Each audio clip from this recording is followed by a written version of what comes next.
Dhaggeeffattoota keenyaam amma oduu qabannee isiniif dhiyaanneen ጠቅላይ ሚኒስትር አብይ አህመድ ወራናaf gara Wallaggaa bobba'uun isaanii dhaga'ame. Garuu oduun kun dhugaa ta'uun hin mirkanoofne. Haaluma wal fakkaatuun muummichi ministeeraa waraanatti waan milkaa'aniif jaalmarroon akka wal argantu haasa'amaatti jira.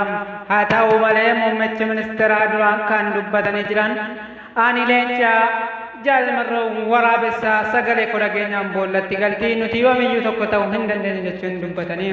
Garuu oduun kun dhugaa ta'uun hin mirkanoofne. Haa ta'u malee xiinxaltoonni baay'een akka xiinxalanitti jaalmarroon waraabessaa biyyi leencaa jaalmarroon boolla seentii yeroo biyyi sagalee dhageesse jechuun dubbatanii. Haaluma wal fakkaatuun muummichi ministeeraa injifannoon akka galu eegamaatti jira.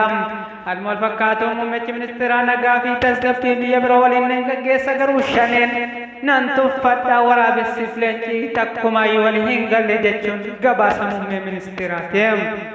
Oduun keenya asumatti